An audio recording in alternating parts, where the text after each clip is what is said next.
y son arrastrados por estas filosofías mentirosas que los llevan muchas veces inclusive al suicidio. Vamos a comenzar en esta mañana a analizar profundamente qué es un profeta, cuáles son las falsas profecías y cómo poder distinguirlas. En primer lugar, un profeta es una persona que Dios ha escogido para entregarle a su pueblo un mensaje o un oráculo divino. O sea, es un mensajero de Dios, simple y llanamente. Veamos esta verdad en el segundo libro de Crónicas, en el Antiguo Testamento, capítulo 36. Dice el segundo libro de Crónicas 36, 15 al 16. Y Jehová, el Dios de sus padres, envió constantemente palabra a ellos por medio ¿de quién?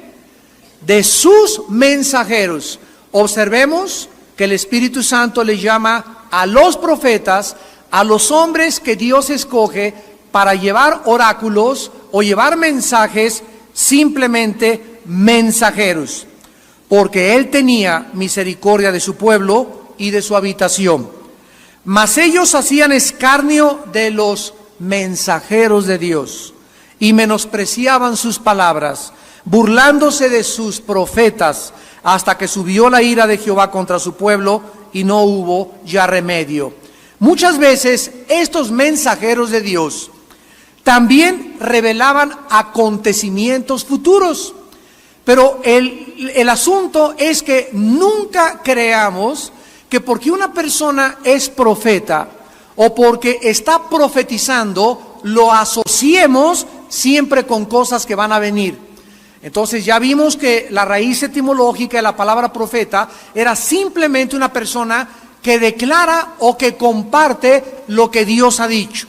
Ahora en el Nuevo Testamento, de alguna forma, todos los cristianos somos sacerdotes, somos reyes y somos profetas. ¿Por qué? Porque anunciamos, hablamos, comunicamos la Biblia. Entonces cualquier ser humano que hable la Biblia, que comparta la Biblia, que anuncie lo que Dios dice, es un profeta. No necesariamente tiene que ver con cosas del futuro. Muchas veces estos mensajeros también revelaron acontecimientos futuros. Por ejemplo, Daniel revela el plan de Dios para los imperios mundiales del futuro. Isaías profetiza la venida de Cristo, 750 años de anticipación. Jeremías es el profeta que más anuncia el país de Irak, como lo estamos viendo en el segundo servicio, y Juan en Apocalipsis nos ofrece la última revelación de Dios para el futuro de la humanidad. Puesto que la Biblia entonces sabemos que ya está completa y que toda la revelación de Dios para la raza humana y para el futuro está completa, existe una advertencia muy seria. Veamos esta advertencia. En primer lugar, en el libro de los Gálatas, capítulo 1, lo que el apóstol Pablo les dirigió a esta iglesia, donde abundaban los que querían agregarle a la fe las obras de la ley. Dice Gálatas 1:6, estoy maravillado de que tan pronto os hayáis alejado del que os llamó por la gracia de Cristo para seguir un evangelio diferente. Cuidado, no cualquier persona que dice que anuncia el evangelio es el evangelio verdadero. Hay evangelios o hay mensajes que no son los que son apegados a la Biblia. No que haya otro, sino que hay algunos que os perturban y quieren pervertir el evangelio de Cristo. Escucha, mas si aún nosotros, dice Pablo, o un ángel del cielo, escúchame, Borilón, os anuncia otro mensaje u otro evangelio diferente del que les hemos anunciado, sea anatema, o sea o esté bajo maldición. Y en el último libro de la Biblia, en el capítulo 22, versículos 18 y 19, la Biblia termina con estas palabras: Yo testifico a todo aquel que oye las palabras de la profecía de este libro. Si alguno añadiere a estas cosas, Dios traerá sobre él las plagas que están escritas en este libro. Y si alguno quitare de las palabras del libro de esta profecía, Dios quitará su parte del libro de la vida y de la santa ciudad y de las cosas que están escritas en este libro. ¿Cuál es la advertencia? Que no hay nada absolutamente que agregarle a la palabra de Dios. Ahora, cuando alguien viene a traer revelaciones acerca de lo que ya está revelado, eso se llama un espíritu de sabiduría y de revelación. Pero Dios ya no, de acuerdo a la Biblia, nos trae mensajes extra bíblicos que estén fuera de la Biblia para decir, pues se me apareció un ángel, o se me apareció esto, o tuve un sueño. Todas las cosas extra bíblicas que nosotros oigamos, que nos cuenten o que leamos, tenemos que traerlas a ser juzgadas por la palabra de Dios, para no ser engañados. Ahora bien, en el Nuevo Testamento, la palabra profeta, del griego profetés o profetes, significa la persona que ha recibido el oficio divino de comunicar la palabra escrita de Dios. O sea que yo puedo levantarme en mi casa como padre de familia, y tú también, y decir: Padre, tú eres mi pastor, nada faltará en esta casa. No perdí anoche el trabajo, pero tu palabra dice que no faltará nada. Tu palabra dice que mis hijos serán la semilla bendita y que heredaremos la tierra. Cuando tú estás hablando la palabra de Dios y te estás poniendo de acuerdo con Dios que lo que Él dice es verdad, estás profetizando en tu casa. Cuando nosotros decimos bendecimos a las madres en esta mañana en el nombre de Jesús, estamos profetizándoles a las madres y poniéndonos de acuerdo con Dios de que para las mujeres hay bendiciones especiales. Entonces tenemos que tener cuidado de saber que profetizar es hablar la palabra de Dios. Veámoslo en 1 Corintios capítulo 14, versículo 3. Donde claramente se nos dice qué es profetizar. El que profetiza habla a los hombres para edificación, exhortación y consolación. A ver, entonces, cuando hablamos la palabra de Dios, siempre tiene que haber edificación, tiene que haber exhortación y tiene que hablar consolación. Yo recuerdo hace algunos años, estábamos los pastores de nuestra iglesia en una reunión y llegó una persona de, no sé de dónde venía, creo que del norte de México, y nos dijo esto: traigo para ustedes un mensaje del Dios Altísimo, que cualquiera de ustedes que no esté bajo el movimiento del Espíritu Santo que hay ahorita, de la risa y de cosas, etcétera, etcétera, están bajo maldición. Yo me paré y le dije: yo no recibo esto en el nombre de Jesús y te reprendo en el nombre de Jesús. ¿Por qué? Porque nunca una persona trae un mensaje para maldecir al pueblo de Dios. Jamás. Entonces, cuando nosotros conocemos la Biblia, podemos protegernos. De otra manera, pueden poner sobre ti un espíritu de temor. Un espíritu en el que tú crees lo que te están diciendo y entonces te llega y esa maldición te puede alcanzar. Pero cuando conoces la palabra de Dios, tú sabes muy bien que nadie puede maldecir al pueblo de Dios. Ahora bien, el profeta entonces ya no es la persona que trae nuevas revelaciones extra bíblicas. ¿Por qué? Porque ya está completa la Biblia. Lo volvemos otra vez a enfatizar. El profeta ahora es la persona que tiene la iluminación del Espíritu Santo para revelar lo que ya está escrito. Veamos esta verdad en el libro de los Efesios, capítulo 1, 17 al 19. Escribe el apóstol Pablo a la iglesia de Éfeso, capítulo 1, versículo 17, y vean ustedes la oración de Pablo. Para que el Dios de nuestro Señor Jesucristo, el Padre de gloria os dé. Detengámonos aquí. ¿Qué acaso no eran ya cristianos? ¿Sí o no? Claro, le está escribiendo a una iglesia que ya es cristiana. Pero es interesante que el apóstol Pablo le esté pidiendo a Dios que esos que ya son cristianos reciban algo que no tienen todos los cristianos. ¿Cómo se llama esto? Espíritu de sabiduría, y obsérvalo, y de revelación. No todos los cristianos llegan a la Biblia y entienden Efesios, entienden Apocalipsis, entienden Juan, entienden el Antiguo Testamento, porque no todos los cristianos pagan el precio de la revelación. Si yo lo que te enseño aquí desde un púlpito, lo que tú aprendes en tu iglesia, te está revelando cosas, ¿verdad? Somos personas que estamos pasando tiempo de rodillas en la palabra, memorizándola, pero tú tienes que comenzar ya a tener la revelación del Espíritu en lo que tú estás leyendo.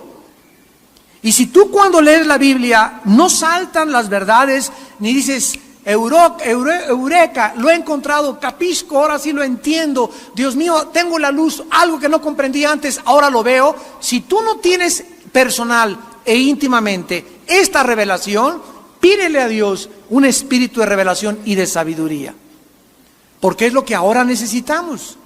Entonces ahora la revelación es para que nosotros comprendamos lo que está escondido aquí, lo saquemos de aquí y se lo des a tu esposa, a tus hijos, a tu congregación, a tus ovejas, a tus empleados en tus estudios bíblicos.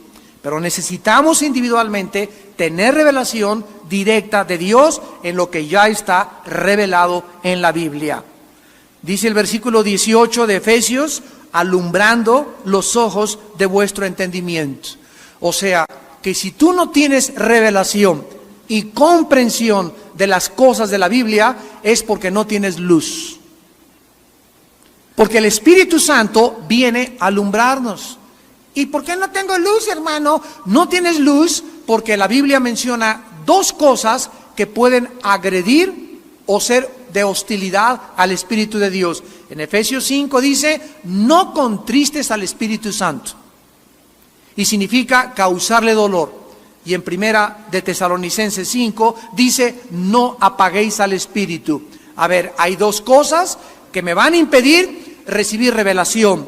¿Por qué no tengo iluminación? Una, porque el Espíritu Santo dentro de mi vida está contristado. ¿Qué hace que el Espíritu Santo se contriste dentro de mi vida? El pecado. Cualquier pecado no confesado, cualquier actitud de amargura hacia alguna persona, de falta de perdón, de odio, o que tengas algo contra alguien, te bloquea. Dice 1 Juan 2, el que odia, ya las tinieblas bloquearon su entendimiento, no sabe a dónde va y pierdes la brújula. El Espíritu Santo ya no puede comunicarse a tu espíritu, y hay cantidad de cristianos y cantidad de líderes que siguen en la obra de Dios y siguen en las iglesias y ya tienen 2 o 3 años con esa amargura y no se dan cuenta que están comenzando a darle a la gente alimento contaminado. Y son las personas y los cristianos que caen en trampas, en herejías y en falsas doctrinas. ¿Por qué? Porque no tuvieron la capacidad de discernir entre la verdad y entre el error.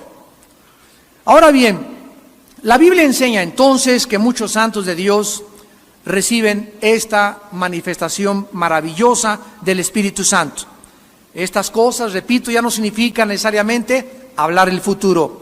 Pero también hay que notar que el don de profecía no necesariamente lo tiene un profeta, porque el don de profecía es una cosa y el oficio del profeta es absolutamente otra cosa diferente. Vamos a analizar quiénes son los falsos profetas.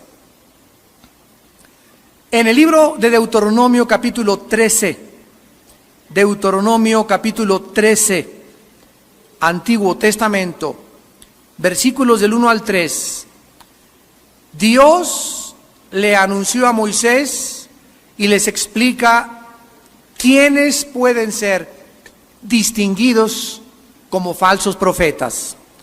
Dice Deuteronomio 13, del 1 al 3.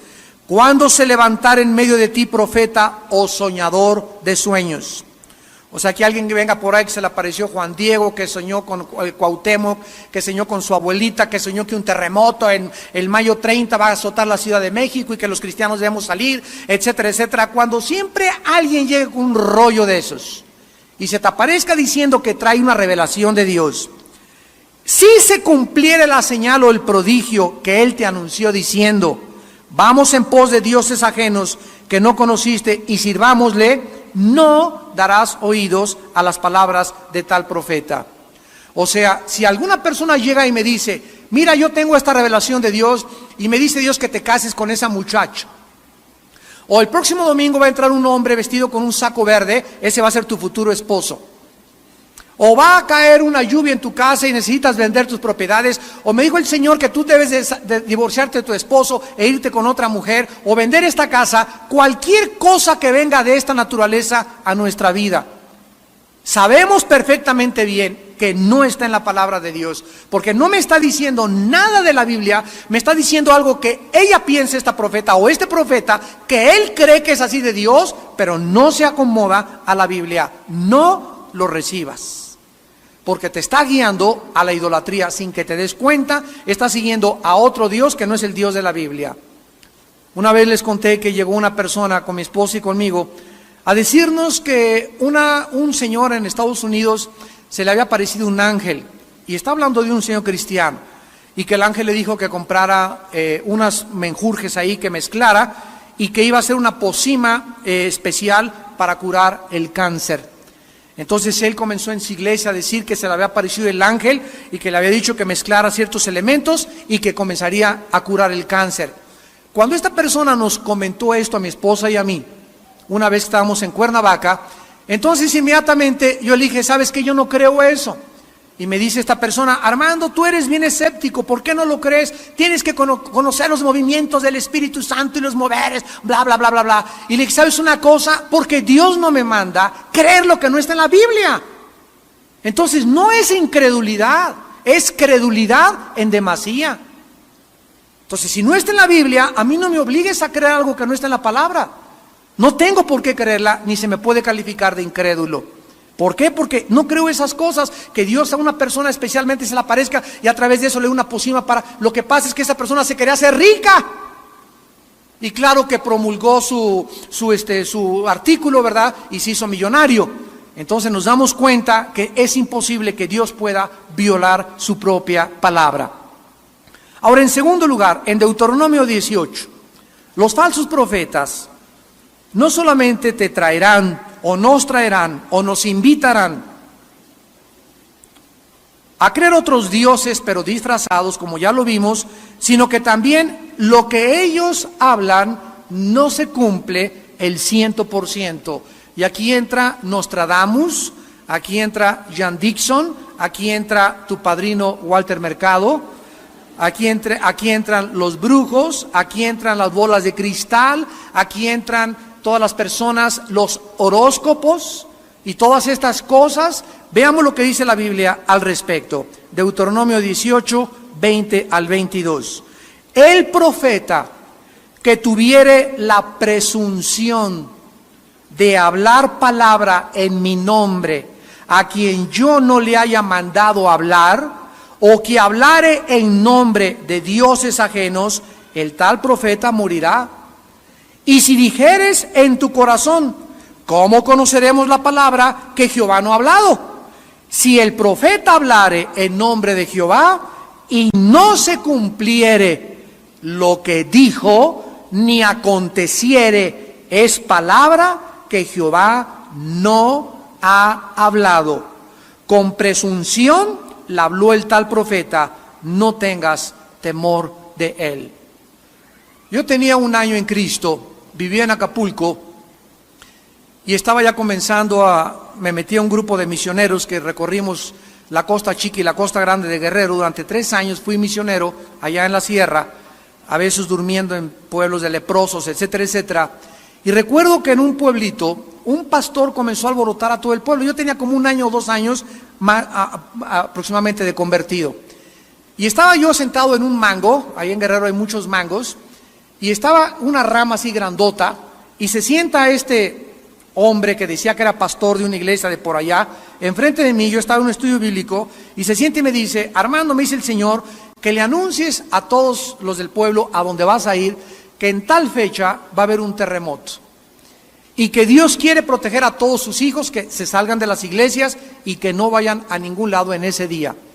Entonces me recuerdo que le pregunté: ¿estás tú seguro que Dios te ha hablado? Yo casi no conocía mucho la Biblia.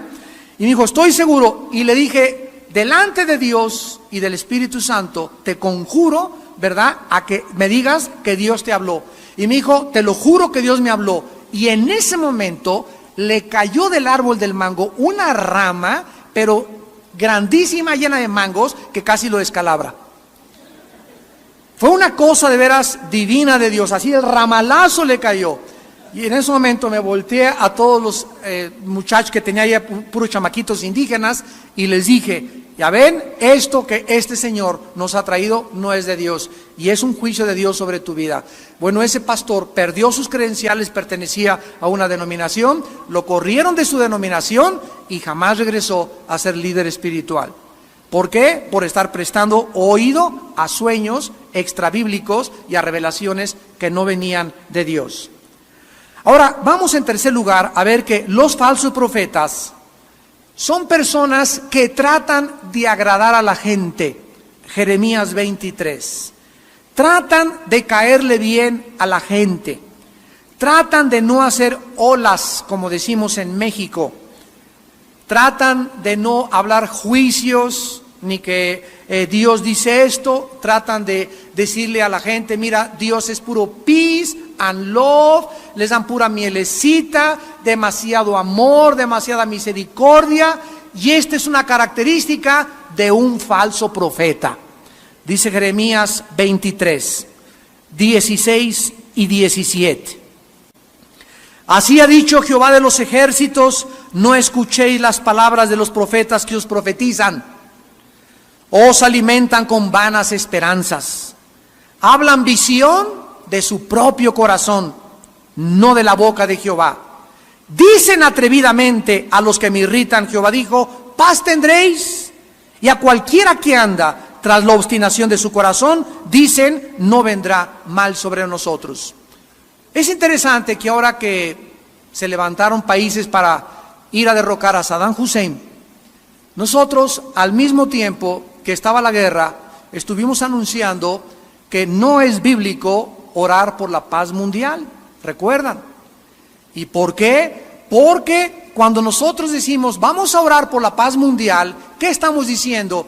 Señor, nos ponemos de acuerdo, budistas, católicos, maometanos, cristianos y de todas las religiones, no importa, pero oren por la paz mundial. ¿Y ustedes creen, en primer lugar, que las oraciones de todas estas religiones suben a Dios? Claro que Dios no está sordo y las oye, pero la Biblia dice en Juan que Dios no escucha a los pecadores.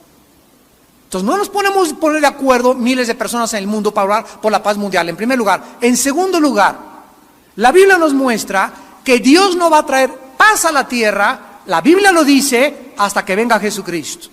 Lo vamos a ver en la próxima clase. Oiréis de guerras y rumores de guerras. Por más oraciones que levantemos, nuestras oraciones no van a detener las guerras profetizadas por Dios.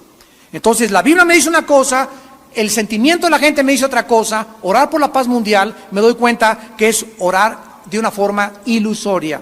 Y en tercer lugar, es falso orar por la paz mundial porque la Biblia dice que no hay paz para los impíos. Y que la razón por la cual hay guerras es por el pecado de la humanidad. Y que para que haya paz entre país y país, primero los hombres necesitan ir a una cruz y hacer la paz con su Creador. Y después de que hagan la paz con Dios, podrán hacer la paz entre nosotros. Así que es inútil, es una ilusión, es una falacia, es una utopía decir que oremos por la paz mundial.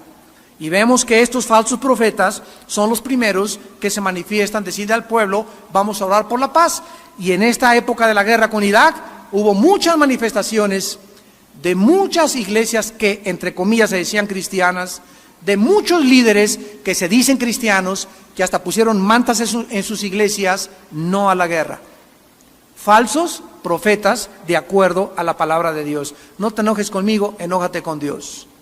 Porque dicen paz, paz, paz, pidan por la paz, cuando no hay paz, dice el Señor. Dice en Primera de Tesalonicenses 5, que cuando digan paz, vendrá sobre ellos destrucción repentina.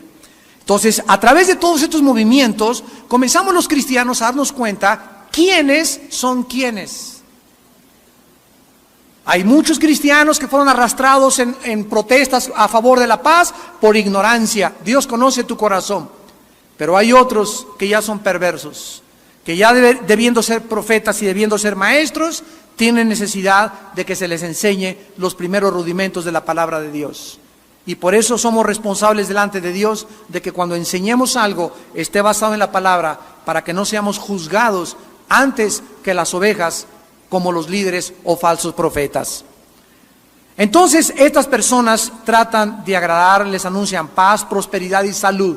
Está muy de moda ahora el evangelio de la prosperidad.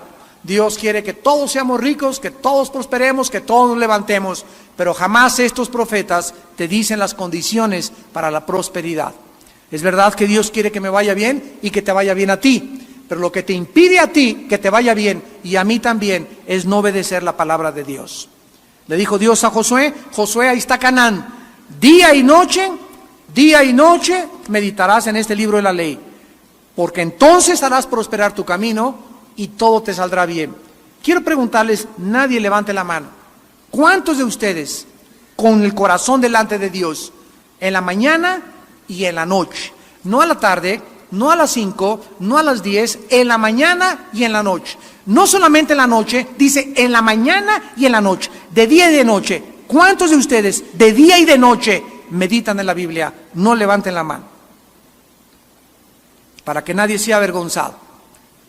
Pero si tú eres una persona que dices que crees en la Biblia y que tienes fe en Cristo y no haces lo que Dios te manda, ¿cómo puedes prosperar? Porque ahí dice de día y de noche. Si te levantas con la palabra y te acuestas con la palabra, día y noche, y se desarrolla un hábito en tu vida de hacer esto, Dios nos garantiza prosperidad. Y entonces, ¿qué sucede? Ves a tu hermano que trae un carro nuevo, que trae un traje nuevo, y comienza la envidiosototota. ¿Ya viste el traje de China poblana que trae? ¿Y ya viste que se compró casa nueva? Y comienzan las envidias. ¿Y de dónde vienen las envidias? De los cristianos desobedientes. Y tal vez tu hermano que está prosperando, Dios lo está prosperando porque es obediente a la palabra de Dios. Y el hecho de que tú murmures y critiques a los demás que prosperan es un hecho evidente, inequívoco, de que en tu vida hay pecado. Porque la envidia, dicen Proverbios, es como carcoma los huesos.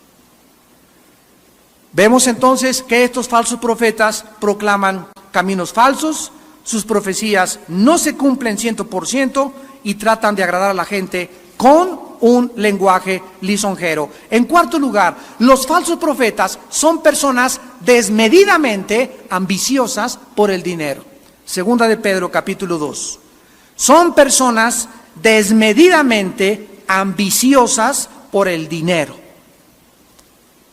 Dice en segunda de Pedro, capítulo 2, hubo falsos profetas entre el pueblo, como habrá entre ustedes falsos maestros. Aquí está ya el anuncio y la advertencia del apóstol Pedro, que introducirán encubiertamente herejías destructoras y aún negarán al Señor que los rescató, atrayendo sobre sí mismos destrucción repentina. Y muchos seguirán sus disoluciones, por causa de los cuales el camino de la verdad será blasfemado. Y por avaricia harán mercadería de vosotros con palabras fingidas. Sobre los tales ya de largo tiempo la condenación no se tarda y su perdición no se duerme. Una de las primeras lecciones que Dios me enseñó a mí como predicador fue esta precisamente: nunca hagas de la iglesia un mercado para pedir dinero. Una de las cosas que más impactaron mi vida, fue la vida del doctor Billy Graham. Yo tuve la oportunidad de ser su traductor cuando vino a México y me he sentido muy privilegiado, que fue una de las pocas personas que cuando el doctor Billy Graham venía de vacaciones a México, a Acapulco, en un condominio que le prestaban. Yo vivía en Acapulco en aquel tiempo. Él mandaba gente a mis campañas de Acapulco en Guerrero y me invitaba a participar con él y con Ruth, su esposa, de los alimentos. Me invitaba a desayunar, a comer y a cenar. Y 3 días, mi hermano Alejandro, que está ahorita en Cuernavaca de pastor, 3 días me acuerdo que yo le dije, vente, porque me invitó Billy Graham. 3 días estuvimos diario en su casa, desayunando, comiendo y cenando, y junto a la alberca en el día, oyendo al más grande evangelista del siglo XX. Y una de las cosas que el doctor Graham me dijo: Armando, nunca trates de echarle manita de puerco a la gente diciéndole: si ustedes nos envían sus diezmos, serán libres de maldiciones. Nunca mandes sobres, me dice, a la gente, como hay muchos que mandan sobres a muchas iglesias y a los cristianos, donde por favor envíeme o 20 o 100 o 200 dólares, y te pone una marquita para que le pongas la cantidad. Eso es mercado. ¿Por qué? Porque en la Biblia dice, en 2 Corintios 9, que cada quien dé como propuso en su corazón. O sea, ¿cómo sabe la persona que me manda un sobrecito y le pone, mándame 20, 100 o 50? ¿Cómo sabe que no le quiero mandar 3 dólares?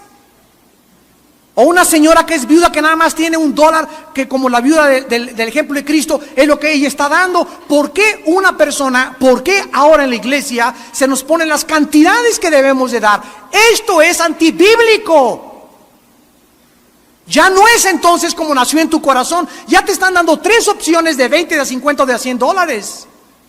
Esto no es bíblico, esto es un mercado. Esto es manipulación de la gente. Esto no es conforme a la palabra de Dios. Hay otros que en la iglesia se pasan 45 minutos pidiendo dinero, o en el radio o en la televisión, y 20 minutos o media hora de la predicación de la palabra de Dios. Yo recuerdo cuántas cartas nos llegaron a mi familia y a mí, que decían así, ¿verdad? Mándame tanto y oraré por ti para que seas libre de Satanás. Asústame. Manda 500 dólares y prosperarás, y manda esto y te irá bien durante tu vida. O sea, comenzaban a canjear, o mándame 20 dólares, ahorita está en la televisión muy de moda, y te mando un trapo o un pañuelo ungido para que lo pongas debajo de tu cojín y te acuestes y te quite el dolor de cabeza. Cuando escuchen con mucho cuidado, y también a través de la televisión, a mis hermanos líderes que me están escuchando, cuando nosotros quitamos nuestra fe de la persona de Jesucristo, porque la fe tiene un objeto, cuídate en lo que crees. La fe no es creer cualquier cosa. La fe, el objeto de la fe, el autor y consumador de la fe es Jesús. Si me traen un trapito donde ahora mi fe va a estar en ese trapito ungido, que quién sabe cuántos Habacucs y Jeremías y Isaías oraron por él, me lo voy a llevar a mi casa para que me sane. Quité mis ojos de Cristo y los estoy poniendo en un objeto. Hermano, pero en el libro de los Hechos dice que pasaba la gente y sanaban con los vestidos de Pedro. Pues él era Pedro y tú eres Juan de los Palotes. Dios puede hacer muchas cosas, pero no significa que eso se toma como un patrón para que ya prevalezca por toda la iglesia. Estos falsos profetas los describe la Biblia claramente como personas que continuamente están tratando de poner énfasis en el dinero. Yo les conté que hace poco me hablaron de Colombia. Oh, hermano, queremos que venga aquí, o vamos a tener una campaña con varias iglesias. De a cómo nos sale cada noche, me dijeron. ¿Cuánto cobra por noche? Ya no hay, miren, mi esposa es testigo, ya no hay invitación que no tenga de Estados Unidos, de Europa, donde sea, donde me digan cuánto nos va a costar traerlo. Y les digo, ¿cómo que de a cómo? Le digo, ¿de qué me están hablando? Pues sí, hermano, es que acabamos de tener un evangelista y la semana pasada se fue otro, y hace un mes, y nos cobró $500 la noche. Y hay unos que nos decían con traje negro o sin negro, y dígame cuándo llore y cuándo no quieren que llore. Hermanos, esto es verdad. Nos da risa, pero es a lo que ha llegado el evangelio de Jesucristo. Hombres corruptos, ambiciosos de dinero.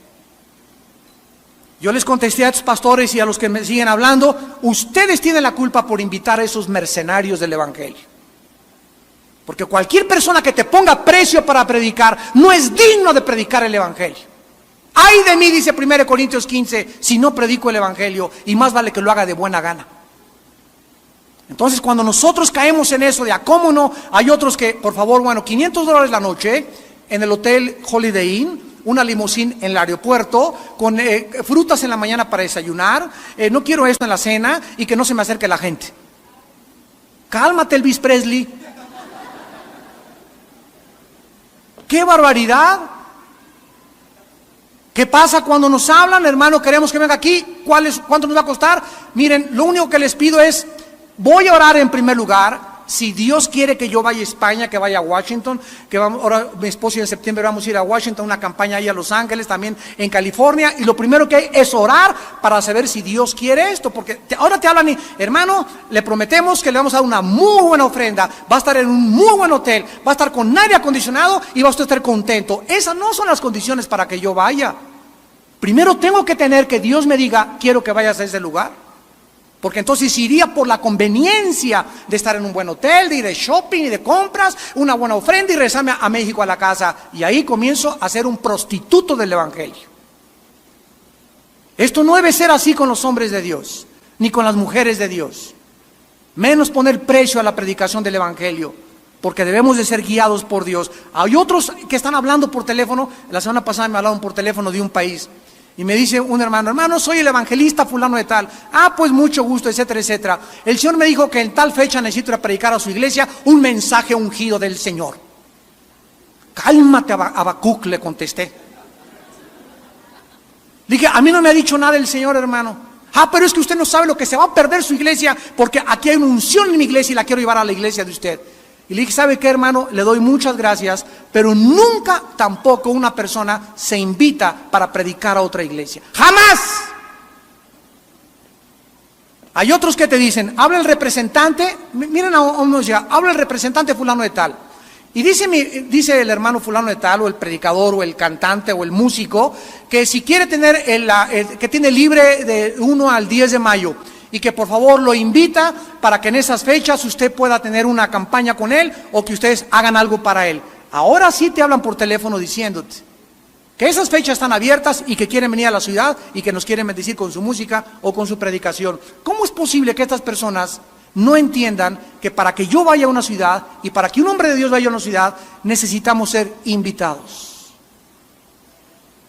El Espíritu Santo pondrá a los pastores de Guatemala, pondrá a los pastores de Washington, inviten a este predicador, me hablarán por teléfono, hermano, puede venir, yo lo pongo en oración, 2 o 3 días, 4 días, tal vez hasta un día de ayuno para tener la confirmación y voy a esa misión de Dios. Pero ahora se invitan solos y te hablan y te dicen que van a predicar a tu iglesia y que los invites. Este es el momento en que la iglesia de Dios comienza a degradarse. Falsos profetas. Y finalmente, los falsos profetas, aquí en 2 de Pedro, en quinto lugar, no solamente son personas ambiciosas por el dinero y manifiestan una ambición, un interés desmedido por el dinero, sino que también son personas que viven vidas inmorales. Inmoralidad. Dice 2 de Pedro 2, versículo 10 y 14. Y mayormente aquellos que siguiendo la carne andan en concupiscencia e inmundicia, desprecian el señorío, atrevidos y contumaces, no temen decir mal de las potestades superiores. Y dice el versículo 14, tienen los ojos llenos de adulterio, no se sacian de pecar, seducen a las almas inconstantes, tienen el corazón habituado a la codicia y son hijos de maldición. Hace algún tiempo, un grande predicador, me reservo su nombre, todos ustedes lo oyeron, descubrieron que tenía un amante. Y este hombre, miren, se encontraba aquí. Esto nos sirve a todos los que predicamos y a todos los que queremos ser líderes. Este hombre estaba aquí. Después de Billy Graham, tal vez era el más grande predicador que el siglo XX ha tenido. Aquí estaba casi en la cumbre. Bueno, pues descubrieron algunos pastores que tenía un amante y era una prostituta. Fueron con él y él, repito, llenaba los estadios y todo, y fueron con él y le dijeron, hermano fulano de tal, sabemos que usted ha caído en inmoralidad y anda con una esposa que no es su esposa. le vamos a exhortar y le pedimos que por favor durante un año no vuelva usted a predicar. Váyase allá al desierto del Sahara o váyase al Popocatépetl, váyase a algún lugar desértico, trate de sacar ese demonio de lujuria de su vida, porque si no el diablo lo va a acabar. Usted no puede seguir predicando por una vida inmoral. Este hermano dijo, no, es que como él ganaba millones de dólares y todo, no, pues les prometo que les voy a dejar, y no les hizo caso, y la denominación a la que él pertenecía le quitó las credenciales y siguió predicando. Cayó 4 veces más con diferentes prostitutas en un lapso de 2 años. La última vez lo agarraron en San Diego, California, en un coche con copas, la policía lo paró, era una prostituta, se dieron cuenta quién era él y debajo del asiento estaba lleno de revistas pornográficas. Ahí fue el colmo, dijo Dios, basta, terminó su ministerio, su familia. Claro que Dios ahora, ¿verdad? Él sigue predicando en su iglesia, pero jamás volvió a ser y tener el ministerio que Dios le había dado. Él creyó como Sansón que se podía burlar de Dios y no supo que el Espíritu nos abandona.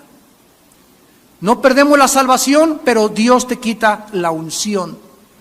Y sin que te des cuenta, porque crees que sigues predicando y porque eres pastor y que puedes andar con la del coro y puedes andar con esa chamaquita y puedes serle infiel a tu esposo, te equivocas, pastor, líder, misionero, evangelista, profeta y apóstol que me escuchas. Delante de Dios tiene que haber pureza para que podamos tener la unción de Dios. La vida de un hombre de Dios, de una persona que sigue a Dios, tiene que ser una vida transparente. Tiene que ser una vida donde estamos luchando en el campo de batalla que es la mente, contra tentaciones, contra problemas, contra toda la sexualidad y sensualidad que hay a nuestro alrededor. Y si no ganamos la batalla aquí, la perdemos en el cuerpo y la perdemos en el espíritu. Tenemos que conquistarnos primero a nosotros mismos y dominar nuestros pensamientos antes de poder creer que el Espíritu de Dios me va a dar revelación y me va a guiar a toda la verdad. Jesús dijo, oirán de Cristos que vendrán en mi nombre, falsos Cristos, diciendo, yo soy aquel. ¿Cuál aquel? Ni cuál aquel, ni Rafael. Estamos en tiempos cada día más peligrosos, estamos en tiempos donde Dios está probando a través de 4 áreas principales a todos los que le sirven. En primer lugar, mujeres. En segundo lugar, dinero. En tercer lugar, orgullo. Y en cuarto lugar, herejías. Hay hombres que tal vez no, yo con las mujeres no tengo problema, ni tampoco con el orgullo, ni con el dinero, pero están abiertos a doctrinas ajenas a la palabra por no pagar el precio de estudiar la Biblia y se convierten en herejes y comienzan a enseñar herejías destructoras a sus ovejas. Entonces, en estas 4 áreas Dios prueba a todos los hombres. Te prueba con las mujeres, cómo las tratas, cómo las ves, qué tan fiel eres en tu mente y en tu corazón con tu esposa o con la compañera que Dios te dio. Te prueba con el dinero. Dios nos va a dar dinero para que lo tengamos así enfrente y va Dios a saber y a ver qué vamos a hacer con ese dinero, cómo lo vamos a usar y cómo lo vamos a administrar. Y tenemos que ser hallados fieles por Dios. Te va a probar Dios con el orgullo. Hay personas o predicadores. El otro día me llegó un folleto de una persona que decía, fulano de tal, profeta de Dios, y estaba anunciado con presidentes de la República y ministrando a presidentes de la República. Yo le dije a mi esposa, nunca un hombre de Dios se promueve de esta manera. ¿Por qué? Porque es Dios el que exalta y Dios el que humilla. Tú no te autopromuevas, no tienes por qué andar poniendo ahí tu nombre y con quién estuviste, con quién visitaste y con los presidentes, etcétera, etcétera, porque esto no es de Dios. Cuando la gente venía a Juan el Bautista a escucharlo, venían por la unción del Espíritu sobre su vida. Y él no tenía ninguna campaña de publicidad. No necesitamos poner nuestras fotos ni hacernos promoción nosotros mismos para hacernos famosos, porque esto no le agrada a Dios. Esto es orgullo en lugar de humildad. Oremos. Señor Jesús, te damos gracias por tu vida. Y que haya en nosotros este sentir que hubo en ti, el cual siendo tú en forma de Dios, no escatimaste el ser igual a tu Padre, y siendo el Rey y el Creador del universo, nos veniste a dar ejemplo a la tierra de pureza, de sencillez, de humildad, de transparencia. Aún tu cabeza no tenía donde recostarse cuando las zorras y los animales tenían sus guaridas. A eso veniste, a enseñarnos la sencillez, la humildad y la pureza en nuestro corazón. Padre, necesitamos líderes espirituales urgentemente en el mundo. Necesitamos cristianos con el don del discernimiento. Se están enseñando tantas cosas contaminadas, tantos evangelios que no pertenecen al evangelio bíblico, tantos mensajes y tantas doctrinas heréticas, que es el tiempo en que tú estás probando quiénes de día y de noche, de día y de noche, meditan, estudian, reflexionan, leen tu santa palabra, porque es tu palabra la luz a nuestro espíritu. Es tu palabra lo que el Espíritu Santo usa para guiarnos al conocimiento de la verdad. Oh Dios, guárdanos de herejías, de la inmoralidad, del amor al dinero y del orgullo, la soberbia espiritual, que son las causas de la caída de cualquier hombre o mujer de Dios. En esta mañana hay muchos de ustedes que no tienen a Cristo en su corazón, y por eso han seguido a tantos falsos profetas, a tantos gurús, a tantos astrólogos, a tantos brujos, porque no conocías la verdad de Jesucristo. Dios te invita en esta mañana que vengas a hacer la paz con Él en la cruz de Cristo, donde Dios estaba en el Hijo, no tomándonos en cuenta nuestros pecados, sino perdonándonos y teniendo misericordia de nosotros. ¿Qué tengo que hacer?, me preguntarás, para poder yo conocer esta vida y tener esta luz y poder distinguir entre la verdad y el error. La Biblia dice que en primer lugar te arrepientas. Arrepiéntete de tus pecados, arrepiéntete de tu inmoralidad, de la forma como tratas a tu novia, a tu esposa, a las mujeres, como las ves. Arrepiéntete. Arrepiéntete de tu ambición por el dinero. Arrepiéntete de tu ambición por querer ser famoso, conocido o que te reconozcan. Arrepiéntete de que no estudias la palabra lo suficientemente bien para poder defenderla y guiar a los hombres a toda la verdad. En segundo lugar, cree en Jesucristo. Cree en Jesucristo como el Hijo de Dios, no como otro gran iluminado, sino como Dios hecho carne, que murió en la cruz para pagar con su sangre por tus pecados y mis pecados. Y en tercer lugar, invítale a tu corazón en este momento, y ahí desde tu lugar dile estas palabras: Señor mío y Dios mío, te pido que perdones todos mis pecados. Mi vida te ha ofendido gravemente. Lo confieso y reconozco que estaba equivocado en mi manera de vivir. Te pido, Señor, que tengas misericordia de mí, porque creo en la persona de tu Hijo Jesucristo, como aquel que murió en mi lugar y dio su sangre para pagar la cuenta pendiente de mis pecados. Señor Jesucristo, entra en este instante a mi corazón como mi Dios y mi Salvador. Perdóname y transfórmame en la persona que tú quieres que yo sea, para tu gloria eterna, Señor Jesús. Amén.